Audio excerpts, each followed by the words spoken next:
Hey, welcome to another episode of Freedom on Fire. I'm your host, BOBTV. It is June the 30th. It's about 12, let me see. It is 12:16. I got to use my spectacles a lot. I'm nearsighted. But it is tomorrow. It's the first of the month. I catch a check and come on. That's a late, great song from Bone Thugs and Harmony. That means people about to get their checks, welfare checks, you name it, in this great country of the United States. And we're going to talk about healthcare today, something that is so important,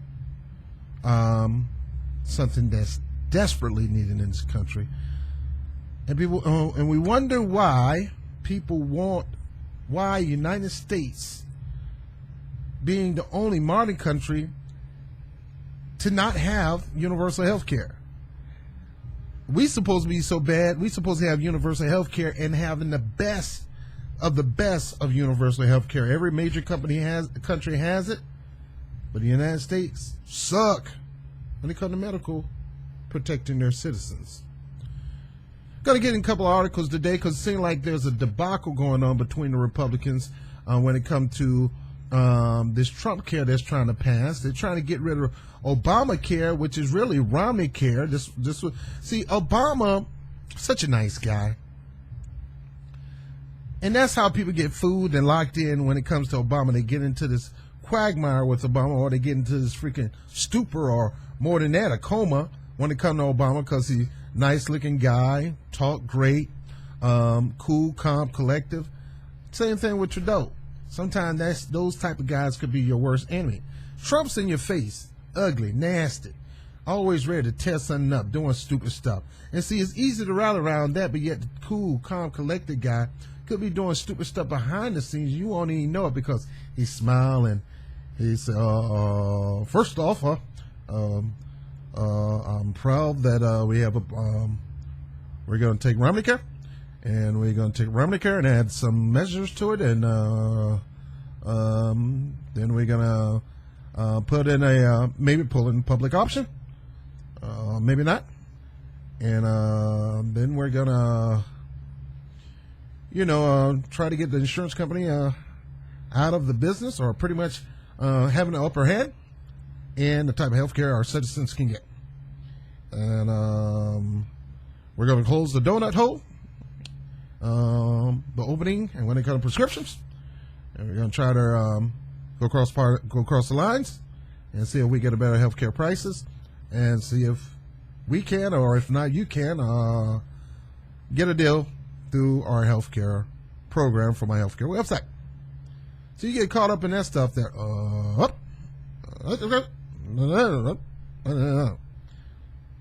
To me, it's no different from bust a rhyme type stuff. In other words, you're hearing them, but you're not hearing them. It's like bust a rhyme. You're hearing them, but you're not hearing them. Same thing with James Brown. You're hearing them, but you're not hearing them. And that's how it's been with healthcare. Obama slipped us Romneycare to appease to the Republicans, because they know the Republicans are going to fight him tooth and toenail on single payer or public option. And instead of balling up and getting in their face and let them know eyeball to eyeball, we have the majority right now. Now, if you don't want to offer the people the help they need, we're going to go in your district and we're going to run against you and tell the people how much you don't want them to be protected and how you want them to continue to go with the status quo of crap insurance and continue to die and don't get the preconditioned help that you need. Or preventive medicine, not preconditioned, but preventive medicine that you need to stay healthy. And now here's Donald Trump, who, honestly speaking, the guy don't like. He don't like Obama. I'll go as far as he loathes Obama. And and I can't judge a person's heart. I never hear him call somebody an N-word like some of the other politicians we caught on tape. Even Jesse Jackson talking about he'll snip Obama balls off or something like that because he's getting too arrogant. I don't know his heart, but if he is racist, this guy, Donald Trump, I try to bite my tongue dealing with this guy because these off the wall suck. That's why I'm glad I didn't vote for him or Hillary Clinton. You think Hillary Clinton would have did the same thing? I'm gonna be Obama 2.0. Ah, shit! I don't. No, you won't. Stop. Lies, and all she do is lie. She can't tell the truth for nothing in the world. I'm gonna be Obama 2.0. No, you're gonna be Hillary Hell 0.0. Both of these candidates were horrible, and no matter which way we go, we're stuck with horrible. Now, was she kept in ACA, Affordable Health Care Act? Doggone right, she would have kept it. I mean, she ain't gonna do nothing like Obama and repeal in place. But I tell you what, she would eventually move to single payer for the simple fact she want that to cement her legacy. I know it sounds strange, but she would deal with the insurance company being up for a certain amount of time, and then she would wait to the fourth year of her term to go into re-election. Then she would have probably pushed for single health care just to get re-elected with the majority. That's how divisive and sneaky and scheming she is. Now I'm going to go through some Trump articles that need to be talked about. This is yesterday's article in Washington Post. It said Trumpcare could bring back an epidemic of abuse. June 28, 2017. It said because we treat old age as a medical problem. Let me give me my computer's kind of slow, so bear with me. Looking for a new computer. Because we treat old age as a medical problem in the United States, healthcare policy changes always has a profound and far-reaching effect on the conditions of life for the elderly. The healthcare bill currently before the Senate, if passed with the proposed cuts to Medicaid intact, is certain to produce drastic upheaval in the landscape of long-term care. That program is by far the largest source of funding for nursing home stays, supporting nearly 2/3 of long-term care residents. It's worth grappling with just how gruesome the results of the cuts to it can be. The idea that nursing homes are depressing places is an old one. But life inside a nursing home changes with historical circumstances. The age distribution of our population, the structure of the labor market, and the design of our welfare state have produced many different configurations. Cuts are aggressive. Cuts as aggressive as those proposed in the Senate bill are bound to cause serious damages. And we have a real historical experience showing how bad it can get. We're talking about elderly right now. It's now largely forgotten, but a wave of institutional abuse swept through long-term care facilities in the 70s. In that decade, there were abuse scandals and investigations in California, Connecticut, Illinois, Kansas, Michigan, Minnesota, New Jersey, New York, Ohio, Pennsylvania, Texas, and Wisconsin, pretty much all over the United States. Reflecting on some of the evidence brought before his Senate subcommittee in 1975, Frank Moss, Democrat of Utah, wrote that what he had heard was something like a Dickens novel. And bear with me, remember I said my computer's kind of slow. The problem was systemic.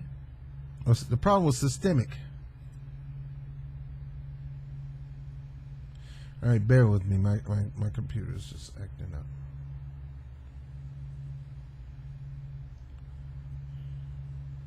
The problem was systemic.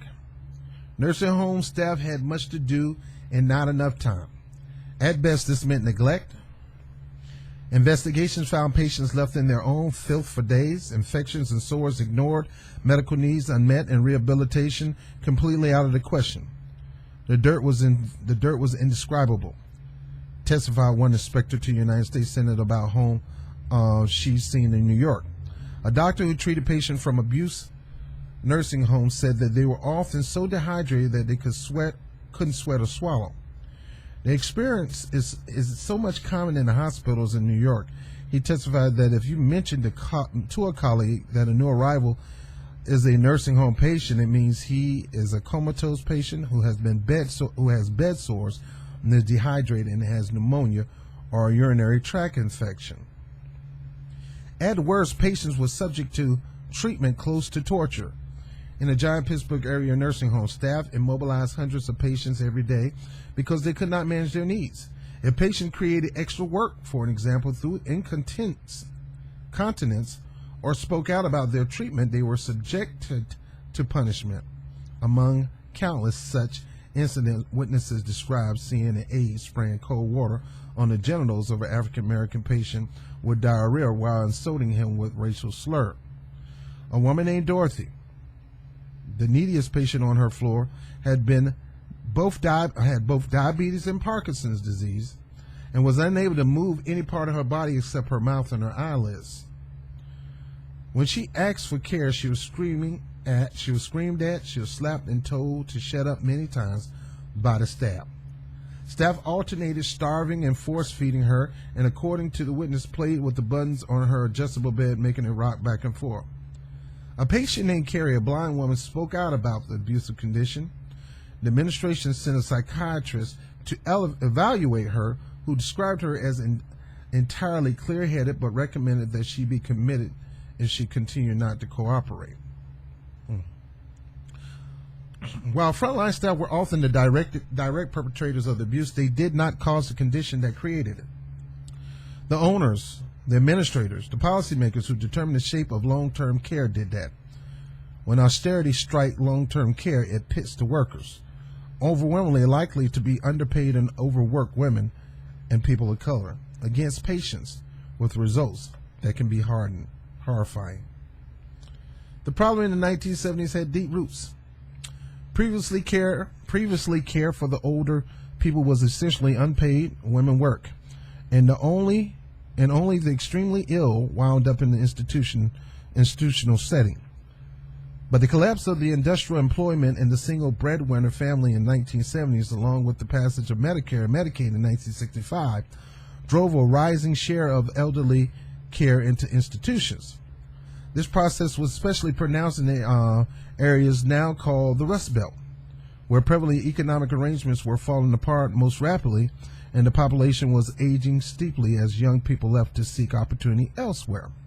Demanding for long-term care was rising, while public budgets were crunched and under pressure, and from deindustrialization and failing tax revenue. This was a recipe for abuse. It is a pattern that the political theorist Nancy Fraser has labeled crisis care, a recurrence phenomenon occurring at economic transition points.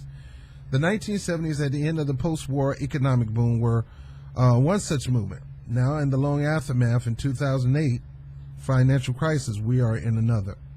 In the 1970s, epidemic told us is that the core dynamic leading to abuse in long-term care is the tension between declining funds and rising demand. This tension occurs when long-term process of social change, like aging of the population, coincide with short-term budget cuts. Long-term is extremely labor-intensive business, so wages and benefits are always the biggest line item in the nursing home budget, commonly as much as 65% of the total cost. When the Medicaid is cut, states will be forced to decrease the rates at which they reimburse nursing homes for care. Nursing homes will experience budgetary pressure, which will lead them to decrease the number of staff and amount of time that staff can spend with patients. Now, I'm going to stop right there. I had a business partner of mine. We did some network marketing together, and sharp, intellectual, former teacher. She ended up getting MS, which put her in this nursing home. Now, generally, some of the staff members were pretty good. They took care of her. I've grown to know and love this woman like she's my mother. She actually took care of me when I needed help. She looked out for me in a lot of ways. When my car broke down, she let me use her vehicle in exchange to transport her where she needed to go, because she was in an electrical wheelchair. And like I said, she was in MS, and she would have bouts where she's good, and she'd have bouts where she's just terrible, tired and terrible. And when you're in that kind of state, you want somebody that's going to really care for you, somebody that's really, really going to take care of you. You're in a position where you have to wear diapers, you pee, you poop, and you need help getting cleaned. I myself had to clean her on 1 or 2 occasions because we traveled out of town with the business that we were involved in. Like I said, very sharp, smart lady. She didn't let MS bring her down. She was very enterprising. She didn't want to depend on government money like this. She wanted to depend on her own welfare. And she wanted to be able to go and come as she pleased, and she wanted to make sure that she get the proper help. To be brought from a prominent teacher to being put in a facility where you may lack certain care. And a lot of times it's not I don't fault all the time the organization run it, because they don't know the type of people they may be hiring, the staff members. And so I could put the fault on anybody. The point is that even with the funding, that she wasn't getting the proper care that she needed at most times. Even with the funding, she was one of the most self-sustained persons there, and she got the extra help that she needed because, number one, she was good. She had good rapport with the workers. She had a good rapport with the director. Matter of fact, me, her, and the director worked in business together, and me and her and the director actually substitute back and forth to help her out as much as we could. She had a good retirement pension. She had good income coming in to take care of her. Now, here's the ticket. Most of the people in there don't have that kind of help. They don't have that luxury. They don't have that ability that she has. Most of them probably work crappy jobs, just like they talk about the one in the Rust Belts. A lot of these people worked in manufacturing jobs, and their jobs shut down and went overseas, and now they can't work no more. And they never probably got to the point of getting a pension. They end up getting unemployment. They're on public assistance for a reason. And these idiots of a politician from Trump on down wants to take away that. They want to increase the taxes on poor people and the underprivileged people in the middle class, and decrease the taxes on the wealthy people who don't even freaking need it. And we need them to be taxed in order to fund for people who need that help. Let me go back to this because I'm just thinking about it, kind of ticked me off. These people are struggling. I've seen these people. I visit these people. I know what it's like. I made friends with a lot of these people in convalescent centers and nursing homes and things like that, in adult living. And that, and there's a difference, retirement village is not a convalescent center, and it's not a nursing home. It's not an adult home. A retirement village is when you got your own house, you're self-sustained, or you can hire somebody to come in and help you out, and you living life to the fullest. You're going and coming as you please, you and your spouse, or just you, or whatever. And our goal was to try to get her in one of those facilities because clearly she had, she had business sense in order to handle her money and things like that. Problem is, who was handling her money? Did she have 100% access to her money? Oftentimes, the care facilities, even though these clients or patients, I don't want to even call them patients, are citizens, elderly citizens are living in these places like that, they have to put the control of their finances in the hand of the people running that. And they get allotment. Imagine that. See, in retirement village, that don't go. You live in the village, you pay your own rent, you handle your own money, you go and come as you please. You got a car, you do whatever you want to do in a retirement village. But those are for people who can afford that. For the people who may live the good life, live the middle class job or upper middle class job, or wealthy, and just decided that they want to retire, go to a nice retirement village. And a lot of these retirement villages are bad, man. I mean bad. Pool, tennis court, all state-of-the-art media room, workforce center, computer center, Wi-Fi everywhere. They have these events they go on 2-3 times a day, just having a ball. You don't get that with the convalescent centers. You don't get that with the adult homes. You don't get that. These people stay in the room. The money is being handled by management. And the money, they need that extra money that Trump is talking about taking away to help them maintain a good status life. If they don't have enough money, where are these people going to go? Where are these people going to freaking go?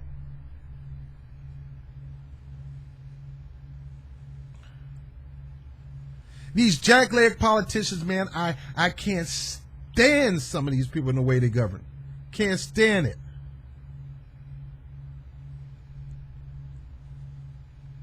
You talk all that trash saying you're going to do all this, and you're going to sit there and say, we're going to do something great for the American people. We're going to have a great health care bill. Everybody's going to love it. Every time you talk like that, it's totally the opposite. It's nothing but bull crap coming out of your mouth, Mr. President. Bull. You're nothing but a shuckster, a huckster, a slickster, a trickster, a con man. That's what you are. There was a time when I had high respect for you as a businessman, read your books, and it helped me as a person that wanted to inspire to go into business. Come to find out, man, you're not a people's president. You're a con artist. And the whole reason, your whole purpose and mission is to enrich the rich. Why? Because you are rich. You're going to look out for yourself and the people like you before you take care of the regular American people. And I feel sorry for these people who thought you were going to do something. And I can understand not voting for Clinton. She sucked too. I wouldn't have voted for neither one of y'all turkeys. But the person who really trusted you, because they knew what they were going to get the status quo with Clinton. But for you, the very people who voted for you, you're going to stick it to them. A lot of people voting for you stayed in convalescent centers or on their way. A lot of these people looking for jobs. They want to have a healthy retirement so they can go into a nice place. You want to mess that up for them. Let me keep reading this article. You got some nerves, man. Got some freaking nerves. Got some freaking nerves. Today, our society is aging steeply in the way that the Rust Belt did in the 1970s. While the supply of unwaged domestic care labor, that is, women who did care work for free, was diminishing rapidly, then the pool of such free labor is smaller still today.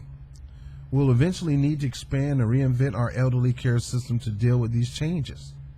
We will need to pay more, not less, for care labor if we want something more humane than warehousing for our elderly. Warehousing for the elderly. In the meantime, though, we already know what happens when we move in the opposite direction. Not the hyperbolical death panels of 2009, but the sobering reality of the crisis of care. Just as the British Conservative Party saw its electoral fortune reversed this spring after it proposed the so-called dementia tax, the Republicans will feel the sting of the harm they do if they enact these cuts. As a non-agenarian in an abusive Pennsylvania home said to a nurse's aide, according to the 1975 report, "I curse you. I curse you that you will live to feel 90 years old in your bones and will know what you've done to me. I curse you. I curse you. I want you to live to be my age, 90 years old. I want you to feel it in your head, in your fingers, in your bone. I want you to go through what I go through. Because if you did, you wouldn't do this to me." I honestly believe, and you know that I'm try to be a man of faith as much as I can. I really believe you reap what you sow. If you want to sow hardship and pain on our elderly, there's a reversal curse that can come on you when you viscerally, intentionally do something like that. You don't have to be a spiritual person to know that. It's law. You reap what you sow. You sow an apple seed in the ground, you water it, it'll produce an apple tree with apples with thousands of apple seeds. You sow hate and discord, pain, suffering on our elderly, it'll come back on you. I don't do certain things to certain people for the simple fact that I can go through the same thing. Who am I to think that I can't? It ain't got nothing to do with money. MS can hit anybody, rich or small. Big, small, rich, it doesn't matter. MS can hit anybody. And it can hit government leaders. And I say, think about what you're doing. As this woman said, I curse you that you live to feel 90 years old. The same thing goes for the woman who's suffering through MS, or the woman who may have dementia, or the guy who's senile, or the person who had both legs decapitated because of diabetes. And they're in a home that really hoping that there are no regulations, there are no oversights. And this is the type of ministry that will strip away regulation and oversights to make sure people are being safe, secure, and getting the care that they need. With crap like this, when you propose a bill like this, all you're doing is sticking it to the back of our elderly, our most vulnerable American citizens. See, if you had single-payer health care, none of that stuff would happen. Everybody will be taken care of. The funding will be there to take care of our citizens. You don't hear about all this stuff going on in England, Australia, and things like that. The modernized country that we need to catch up with because we too much of a slowpoke. The greatest my behind. Thought you wanted America to be great again. How about start with great, chump?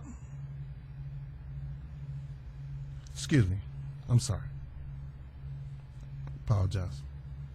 How about you just start with great and do something great for the American people instead of the wealthy and the elite? Why don't you be different, man? Stop trying to fit in their club. Everybody smell what you really are. A piece of crap. Got other words I can call you, but out of respect, I'll call you crap. And for you to listen to a person who says, "Hey, if they don't pass it, then let's just get rid of Obamacare, and then we'll work on Trumpcare later." Really, dude? That's another story. Look, guys, that's why again I still talk about this People's Manifesto. We want single payer. We want single payer now. We believe there's other so many ways it could be paid for. One of them is cutting down the military budget, dealing with pork barrel spending. That's in a couple of these laws, waste and cuts and things like that Obama was supposed to do, but never did do it, at least not to the extent that he said he was going to do it. We don't have to come out and do tolls or nothing like that or extra tax on American people. But for something like that, tax me, baby. Just make it okay for me to get a refund later on. But, hey, tax me or let me go through another toll or start another lottery, whatever it takes to fund universal health care. No person should be left out of getting proper care because they don't have the money. Health care should not be a financial option or a financial decision. It's right. And no elderly person should be forced or should be put in a position where they may end up going into a crappy facility that would not give them the care they need because they lack the funding, they lack the high quality care takers to work in that place to help them out. See, those organizations run off the aid of the government and the hard work that these people put in. You take that away from them. Anyway, this stuff pisses me off. It pisses me off. I'm trying to keep my calm. I really want to cry. My mom is pretty good. She just retired. Having a ball. My dad just retired, having a ball. God willing, they live another 10, 20 years. Who knows? I may have to put them in one of those places. And I'd be doggone. I let them stay in a crappy place like that. If I have to find something else to do and care for them myself, I would. This is why you got to have the People's Manifesto, people. This is why you got to make a commitment to the People's PAC or the People's Contract, saying that I'm going to sell my soul out to the People's Manifesto. And if these politicians are not going to do this, and this, if they're not going to agree with the People's Manifesto, run on it, preach it, teach it, declare it as a candidate, and run on it. If they're not going to do that, we don't want them in office because we see them as this type of person. No matter what party they're in, this could be possible if you vote for people who will not support the People's Manifesto. Anyway, I'm BOBTV, Freedom on Fire, Hardcore Politics. I mean, I'm a praying man, so I'm going to pray for our seniors. I don't know what you do. Maybe rub rocks together, whatever. Hey, whatever floats your boat. Ramana Kriyo or whatever, chanting or whatever, or just go stand up in the beach and pray to the universe. Whatever floats your boat. Our seniors need divine intervention right now. At the same time, we need to do some big, bold things and let these politicians know, including Donald J. Trump, you're done, son, for doing that. Now, don't assume just because they do crap like that the Democrats are going to get an easy win. No, because the Democrats oftentimes side up with that stuff. Because they could have they could have went to full single payer, but no, they went ahead and sided with Obama on a right-wing Romney Care plan, which Trump is trying to throw away a Republican plan to put in a more horrible Republican plan. I say scrap both Republican plan, give people single payer. Now, let's go to the states for a second before I go. Whatever state you're in, you need to call your local congressman, your governor, your attorney general, and any other lawmaker and say, hey, if Trump do something stupid like that, and I'm going to assume he will, you better believe we're going to pressure you and rally you to bring single payer to your state. See, states still have rights. And regardless of what Trump is, they did the same thing with Obama. Obama had the Affordable Care Act or Romney Care, and they did not initiate that in every state. People like Bobby Jindal and all these people, they fought him on that. They didn't want the funding that was going to help the people. Other than that, he would have covered more people. Republicans didn't want to have nothing to do with it, the Republican governors. So you got to put political pressure on your governors. And when I finish this manifesto, and it should be done within the next 2 weeks, I want you to go to your politician and say, hey, as a voter, from this day forward, I am only voting for people who run on this. If not, I am going to hold my vote dearly to my heart. And you can try to make me feel guilty, but my forefathers did not die for me to vote for people who are gutless, heartless, and careless. And if you're not running on that, that's what you are. Because this is nothing but being careful and holding our American citizens precious, wonderful, holding them up as a prize, and putting them first before anything else. And if you're not running on this, you don't get my vote. Get with your congressman in your local state. I don't care if it's from the judge to the janitor, whoever. Talk to everybody about this People Manifesto. Like I said, it should be done in a couple of weeks. This is wrong. This is wrong. This is wrong. And you need to push them to go for single payer in the states, because Trump ain't going to do it, and we don't have the majority to do it. We still should push it, but we don't have the majority to do it. But each state can do it with the political pressure of the American people. On BOBTV, Freedom on Fire. Talk to you soon. Peace.